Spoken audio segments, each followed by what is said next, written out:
1st at 3:30 so we can get started. Okay, good afternoon. I'd like to call this Personnel Commission meeting to order on October 1st, 2020 at 3:27 p.m. So we'll begin with the roll call. Chairperson Mary Lou Ulloa, present.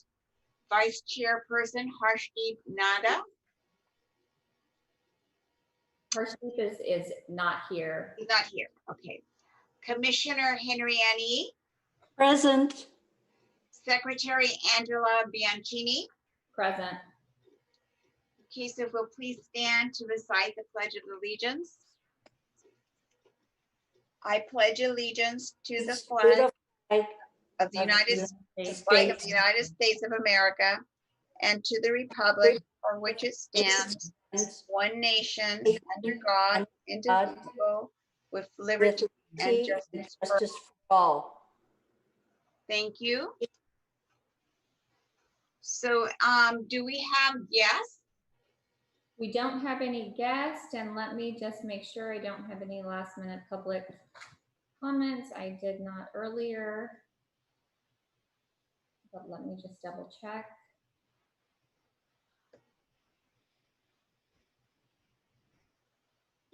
No, I do not have any comments or anyone who had any concerns. Okay, so we'll go to item 5 of the agenda, approval of the minutes from our September 3rd, 2020 meeting. So if we could please review them.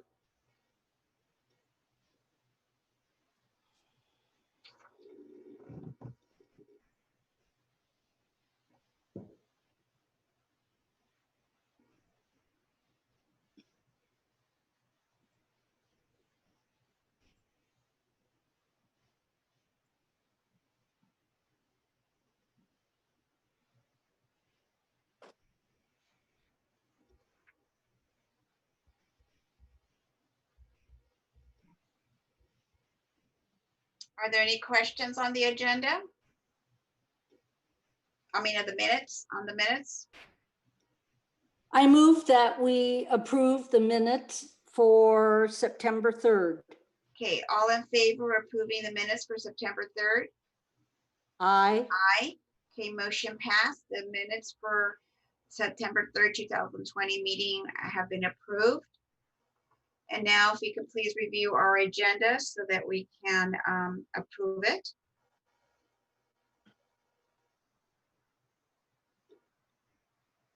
I motion to approve the agenda for the October 1st, 2020 meeting. I second that motion. All in favor? Aye. Aye. Okay, motion passed. The agenda for October 1st, 2020 has been approved. And our next item is Chairperson's report. I don't have a report. Secretary's report. So, Angela? Yes, thank you. We have been working to identify, oops, I see Harshdeep coming in, so let me let him in. We have been working on developing a plan for COVID tracking and tracing. And so now that plan is in place. And if we suspect, or if there's a presumed COVID case, or if there is a positive case, we are sending out a global email to all. And then we're also sending it to the specific site that was involved with a positive case or presumed positive case. And then anyone who may have had close contact with the individual through our contact tracing, we would contact them directly. So we've been working to establish a process, and I think we finally have it dialed in. And now we're meeting with principals and directors to go through that process so everyone's on the same page and everyone knows what to do. The first step is anyone with a symptom or who suspects that they may have it. Well, one, we don't want them to come to work, but if they do, the supervisor would report it, and then it comes over to our COVID team, which is myself and Sherry Strasbaugh and Ming Vu, our risk manager, and Monica, our district health nurse coordinator. And together we track and trace and contact sites and staff, so that everyone who needs to be informed is informed. So it's causing a lot of questions and emails and lots of requests for leaves. We have the Families First Coronavirus Response Act that the government came up with, 10 days of leave, so that staff could take off if they were either quarantined, someone in their household is in quarantine, or they're caring for someone who's in distance learning. So lots of reasons why staff can take off of work under this job protected leave. And so we're just working through all these details, and it's all new. And so lots of questions from staff and lots of information going out. Oh, That's that's great though. yeah. That you have a plan and you have a team. It's great. Good news. So Angela, has anyone in the district contracted the virus? So I think I can say this publicly without violating any HIPAA policies, that we have had some positive cases in the district, and we've kind of worked. We developed a plan, and then as we got a positive case, we worked through that, and then we rehashed or redesigned the plan. And then we had another positive, and so we worked through the plan again. And so, which each case we get a little bit, we can fine tune the process, but I think we finally have it hammered down. So yes, we have had both presumed and positive cases. Oh, okay. Well, it stands to happen. I mean, we're such a large district. Right, and so we have some staff who are back to work, and some staff are coming slowly back to work. But as we kind of move through this, we also have to remember that our team is so small, and that our team also has our regular day jobs, and so we can only support so many staff coming back at once if we're doing all this contact tracing and tracking.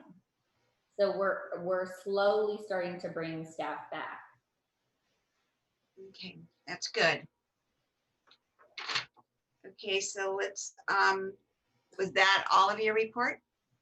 That's all of my report. Okay, thank you for sharing. So is there any new business? There's no new business. Okay. Just wanted to let you guys know that I'm here. Sorry I'm late. I just got out of another meeting. We see you. Thank you, Harshdeep. Welcome, Harshdeep. Hi. Okay, so then we'll move on to other businesses. We have item A, working out of class. We need a reference that attached list, and that's for information only.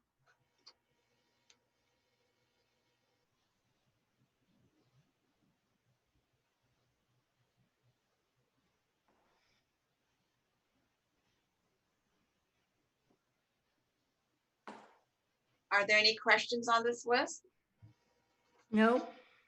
Okay, so then we'll move on to item 10B, the eligibility list, and this is for action.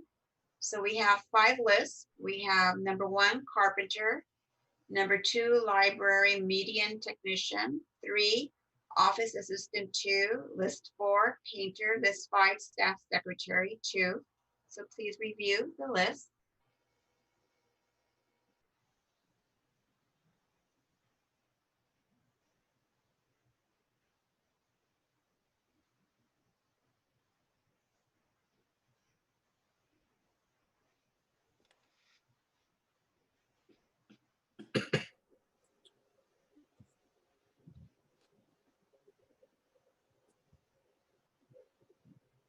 All right, motion to approve item 10B eligibility lists numbers 1 through 5.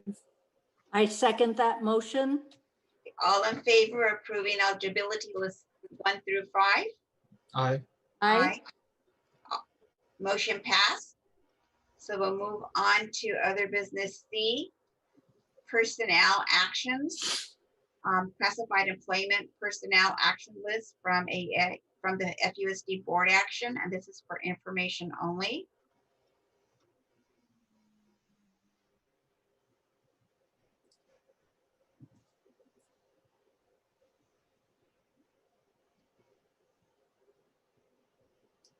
So Angela, for someone who was given a pink slip at the end of last year, but now they've been brought back, would they be showing up on this list? Yes, they should be showing back on the list. And I think the way that we're showing it is, I think Because that, my mom was brought back, so I was actually seeing if I could see her name on here, but I don't see it here. so I think we're bringing them back, not under rehires unless they were a true rehire. So some folks were brought back before they were actually truly laid off. Oh, that might be the case. Yeah, and so some people, those folks who were actually truly laid off, because remember they get a 60-day notice before they're officially laid off. Mhm. So if we can avoid the true layoff before that time, then I believe we just update the status. They're not actually a true rehire unless they sat at home with no job. So basically we went through the 60 days, we couldn't call them back, and so they were truly laid off, and then we bring them back as a rehire. And we don't have many who were actually in that category. So most it. of the staff either were restored. So the custodians I know that we have, which we'll have a lot, not this time, but in our next agenda, will show them as being their FTE being restored. Mhm. So I'm not sure her exact situation or Yeah, it might have been what you mentioned. It wasn't okay. official.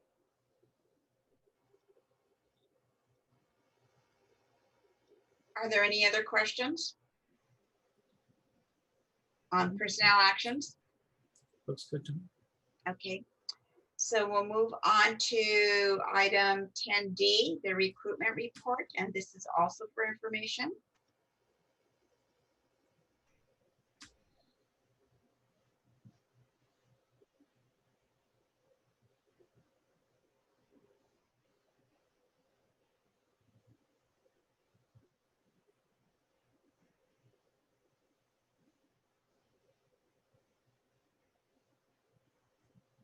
Do we have questions on this report? So is that district wellness lead position suspended for now, or I feel like I've seen it a few times, or is that just still open? Yes, we continue to see it. It's still open. Got And it. I think we've actually made 2 offers and then they've declined at the last minute. Oh, So we've been close a couple of times. And so now we're doing a huge broadcast. We will be putting it in the Tri-City Voice, and we sent it out to the local colleges. We also sent it out to the East Bay Times, which will touch on Monster and Indeed and Twitter and go to various other social media aspects. So it's a little pricier. So we kind of try to use our normal process before we go that route. But because now this is, like you've seen it come through multiple times, it's time to just go outside. Angela, are you guys posting on Handshake? Yes. Okay, because Ohlone College, we've recently transitioned to Handshake, and I know UC Berkeley, Stanford, some of the local universities are also on there. So that's a free resource. Yes, so I posted it on Handshake, but that's interesting because I didn't see you on there. I didn't see Ohlone on there. So we just joined, I think, back in July. So okay. Yeah, I can work with you on that offline if we want to. Yeah, I can go back in and see if I can add. I have my favorites set up, but I didn't see Ohlone on there, but I'll go back in and see if I can add you so you'll have it. But I believe there is also a master's requirement. Oh, that might be it. But then again, Ohlone, sometimes we do have students with masters if they're taking just some courses. Right. But regardless, I think you'll have to submit a request to host to Ohlone, and then I can accept it on our end. So. Okay. All right, sounds good. Okay, so we'll move on to item 11, communications. We don't have any communications. Okay, then item 12, our next regular meeting will be held on November 5th, 2020 at 3:30 p.m. So I'd like to, if there's nothing else, I'd like to adjourn this meeting at 3:42 p.m. Okay, that is record time. Yep, It 12 sure is. minutes.